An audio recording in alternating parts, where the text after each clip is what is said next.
जन सिंह जन सनातन सैनिक आमे आज जम्मू काश्मीर पहल ग्राम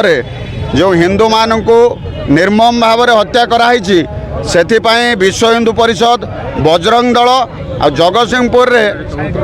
जागृत थिबा समस्त सनातनी संगठन तरफ आमे विक्षोभ प्रदर्शन करुछु जे भारत माटी रे आतंकवाद संपूर्ण विलोप हो भारत माटी रे आतंकवाद संपूर्ण विलोप हो सरकार को आमे कहूँ सरकार को पाखे आमर समस्त सनातनी संगठन पक्षर आमर दाबी जे भारत बाहर आसी भारत रे आतंकवाद करुवा समस्त संगठन प्रति दृढ़ कार्यानुष्ठान हो भारत भीतर थाई जो माने आतंकवाद को प्रोत्साहन करुछंती सहयोग करुछंती जेमिति कि पाकिस्तान जिंदाबाद और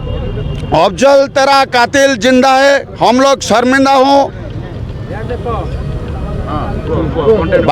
जे कौन से प्रकार आमर हिंदू विरोधी कार्यक्रम रे सामिल रहउछंती इंशाल्लाह भारत तेरे टुकड़े होंगे भरी नारा सेमान विरुद्ध दृढ़ कार्यानुष्ठान हो यह आमर सरकार पाखे दाबी आमे आज समस्त एकत्रित होई दृढ़ भाव सरकार पाखे आमर निष्पत्ति जनाऊँ ए भारत माटी रे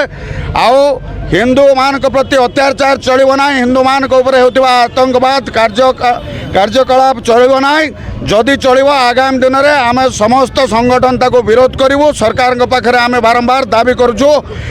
आतंकवाद कार्यकलाप को दृढ़ भाव में विरोध करा जाओ आओ जो हिंदू मान को निर्मम हत्या कर हिंदू मान जो रक्तपात होती ता विरुद्ध रे रक्तर जवाब सरकार रक्त दिंतु जय श्री राम।